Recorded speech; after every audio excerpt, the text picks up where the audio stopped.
because I'm not quite sure how I'm going to proceed with this. On Sunday, I bought something from this store. I paid cash for it. I took it home. I found out it didn't work. So today, less than 48 hours later, I took it back to the store and asked if I could get a refund. Sounds reasonable, right? The girl at the store told me no, even though I still had the receipt. I asked if I could get a replacement instead. Again, this person told me no. So I asked to see a manager, and when he came, I told him I'm not really happy, and I explained that I bought the item, had got it home, and it didn't work. The manager just smiled and looked at me, and he told me to my face that I was out of luck. No refund, no free replacement. Talking about mad. But I tell you what, I will never, ever, ever, and will I ever buy another lotto ticket from that store again. That's with me. Greetings, Mr. Toastmaster, fellow Toastmasters, and honored guests.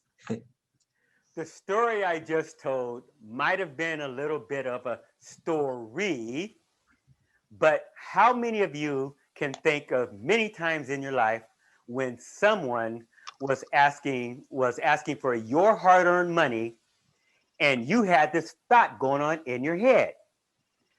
Does this fool actually think I'm gonna come back here or tell anyone about this place after the way I've been treated?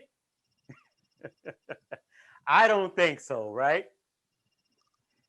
Most people live their entire lives without ever figuring out how to get what they want out of life. And because businesses, organizations, and groups are all run and staffed by people, these businesses, organizations, and groups don't have a clue. It took me over 25 years and 3 epiphanies to not only learn the secret of how to get everything I wanted in my life and to cement that knowledge as truth in every fiber of my being. In the early 80s, after my first year of college, I became an engineering student assistant for Caltrans here in Sacramento. I mostly worked on research projects, 4 in total. That was during my time there. But during the summers, I was able to go into the field. That was fun. This one such trip entailed myself and this employee named Dutch. Spending a week traveling between Sacramento and Truckee, we were taking core samples out of the highway with this large drill truck. Later, after we returned, I would then centrifuge the sample and I would separate the asphalt from the aggregate. I would then run various tests on the resulting asphalt. These readings would be included in one of my current research projects. Let's get back to the field trip. I was a 19-year-old black kid from not the best part of town, and Dutch was this gruffy old white guy in his mid to late 60s that communicated by various levels of tone grunts. Needless to say, we did not have a whole lot in common, right? The first day, we got into a big argument and decided that we were not going to speak to each other for the rest of our trip, this entire week, unless it had something to do with work. With nothing to do, I decided to drive to North Shore every night and visit a casino for the first time in my life.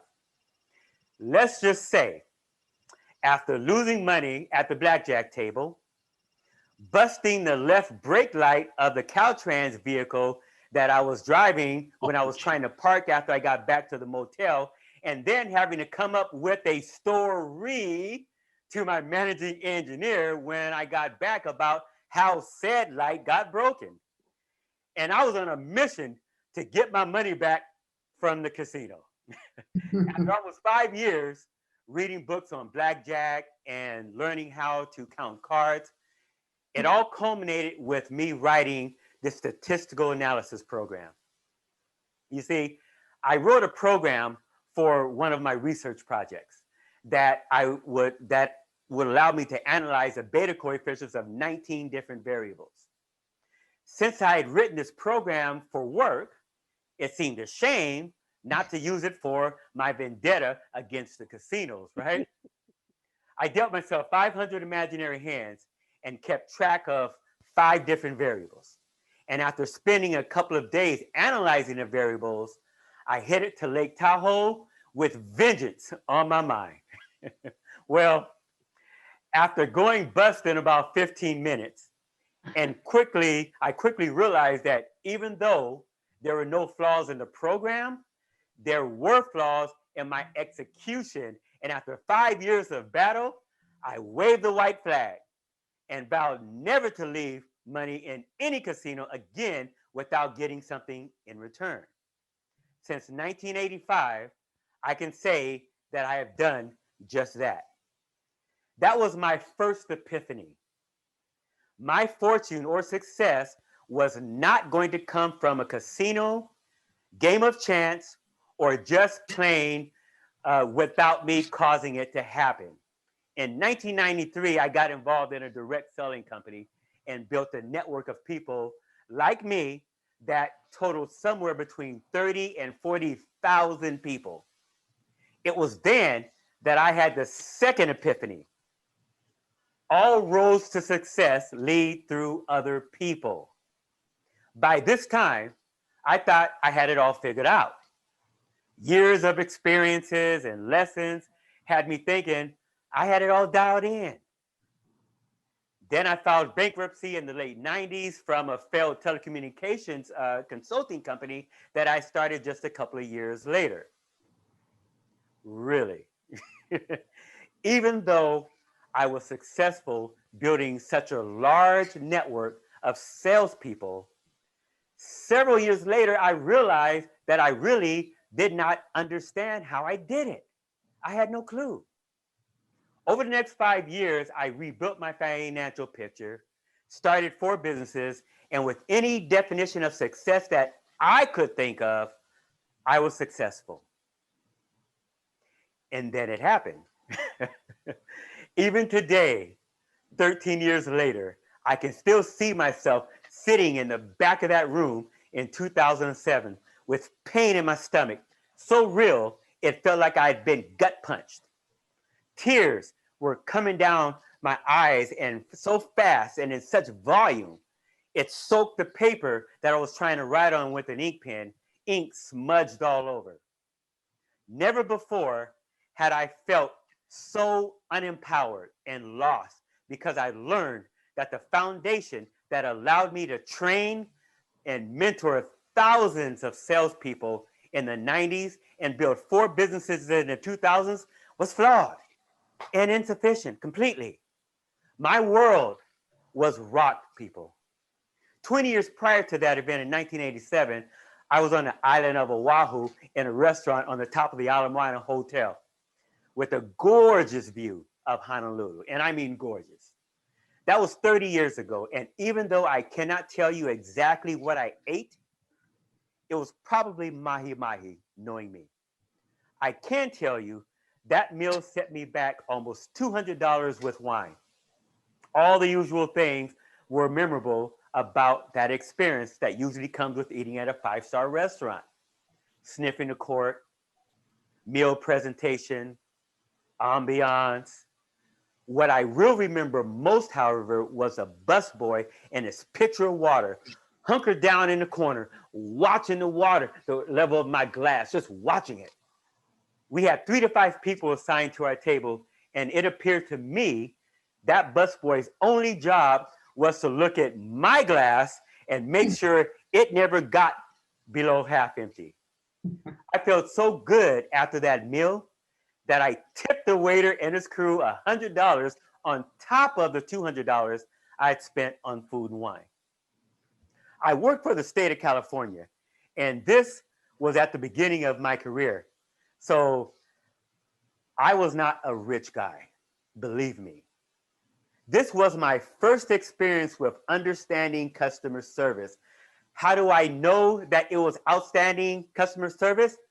I know because it gave me the overwhelming desire to part with my money. That's how I know. Unfortunately, that experience for me was a little premature. This was the beginning of the lesson that I needed to learn in order to make sense of my world. The lesson is this: if the paradigm that you are currently existing in, meaning how you see and interpret the world around you, is incongruous with your goals, then you have to shift your paradigm. To say it another way, when the student is ready, the teacher will appear. My current paradigm told me that the reason why I tipped so well at that restaurant was because of how wonderful the presentation and ambiance was at that restaurant. It was many, many years later, after my paradigm had shifted, that I found out otherwise. Did you ever play the game in class where the teacher says something to the first student, and then by the time it got to the 30th student, what was said had completely changed in meaning? Sometimes lessons learned are a little like that, because it was many years from that experience in Oahu, my memory of it and the lesson that I thought I had learned had changed quite a bit. The most important lesson being lost because of time. I was sitting in the back of that room in 2007, listening to Horst Schultz, CEO and founder of the Ritz-Carlton. This 5-foot German was yelling at the top of his lungs how every employee, including the maids, were allowed to spend up to $2,500 to satisfy a client. How every employee before their shift studied 3 to 5 of their company values as to keep them top of mind when dealing with their customers. How customer service starts at the curb and continues throughout the entire stay of the client. How the basic room rate at their property in Europe is €1,000. And not only do people pay it, when they leave, they come back and bring friends with them the next time. The memories of that experience in 1987 Honolulu came flooding back to me. I was remembering how the staff at that restaurant made me feel, how willing I was to part with my money because that feeling, and more importantly, how many people since 1987 I had let down. Every person that had come to me for help was my chance, my opportunity to make the world a better place and a happier place. And I had failed. I left that conference both broken and at the same time truly inspired. 5 months after that conference, my wife and I were attending an insurance industry Christmas party at the Four Seasons Hotel in Carlsbad, California. Even though money at the time was not a problem, because of experiencing a business bankruptcy in the late 90s and marrying a German wife, I had become thrifty. So my intent during that 2-night stay was to leave there with as much of my money as possible. But boy, was I wrong. When I told the parking valet that I had been driving around for 15 minutes and was unable to locate self-parking, he said, "Sorry, we don't do that here. But I will make sure that your car is always nearby. It will be safe." When I asked the agent at the counter, "Do you do anything special for travel agents?" she said, "Sorry, we don't do that here.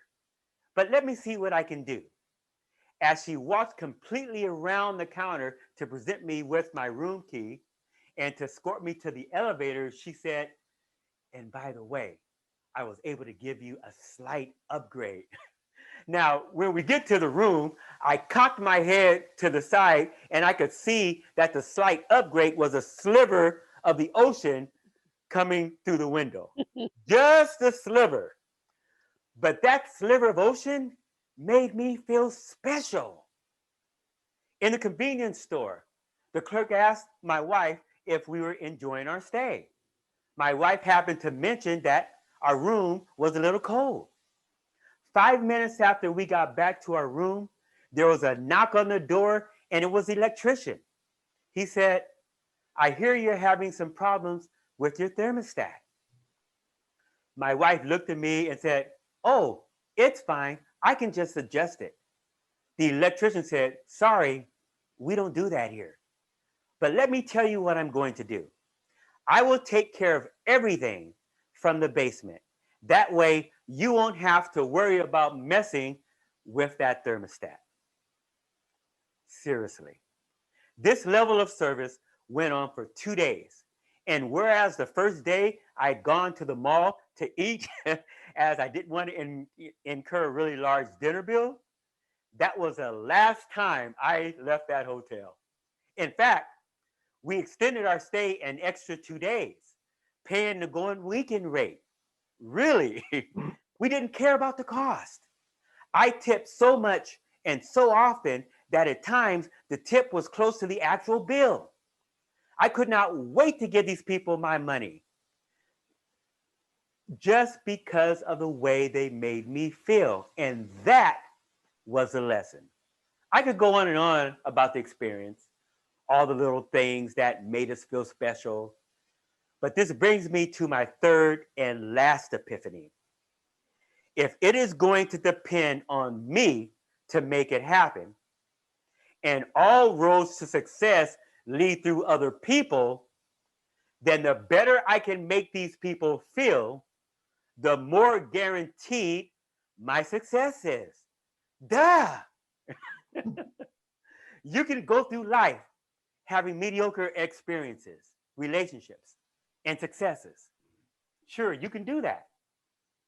But if you really want to take your life, your work, and your business to the next level and beyond, the secret really is not a secret. Just make people feel good. Mr. Toastmaster. Then Mr. H. Lee Sullivan. Let's give it up for Mr. H. Lee Sullivan. Thank you, Mr. Victor Irving Jenkins. Leon, as usual, you gave a fantastic speech. The way you opened that up with that I got you joke was, I thought, absolutely masterful because nobody saw that coming. And when you can do that, you have your audience. And you had all of us in the palm of your hands. I loved the way that you used storytelling. You had a story about your old friend on the road crew when you worked for the state. And you had the ability to evoke feelings within everybody about the romantic settings that you verbally set up about your time in Oahu and how they made you feel. And then as you discuss what happened with you in the restaurant and you and the water boy, I'm sorry, I said what the water person, you know, I stand corrected because that was not correct. But the way that you made that person larger than life, in spite of the what could be considered a very low position because of the way he made you feel and the way that it made you go through your epiphanies were really fantastic. And so I have to congratulate you on all those things. There is one thing that I could have seen a little differently, but it was still masterful in the presentation. And what that was there were a couple of times when you were talking about what could have been considered low points in your life, that you had a little laughter that appeared kind of nervous laughter when you had the problem with the phone company, et cetera. And the content of what you were saying and the content of the emotions that you were evoking, to me, seemed incongruent for that period of time. But I am glad that you used the whole kit and caboodle of emotions as you make your presentation. And I'm gonna have to agree with someone else. I've only been in the group for not quite a year, maybe 3/4 of a year. And in that short period of time, I have seen you improve so much. I have seen you go from making speeches that were good, but not masterful. And then I've seen you go to making masterful speeches with background and dress. And I wouldn't say this about anybody else or anything else, but your dress wasn't what it was tonight. And because you've reached a certain level and we expect that from you, that I couldn't say that about anyone else, I was kind of surprised. But you're turning into a professional speaker. That's what this speech was all about. And that's extremely important. And Asada just told me I have to go. And I hope I told you everything you need to know. Thank you. That's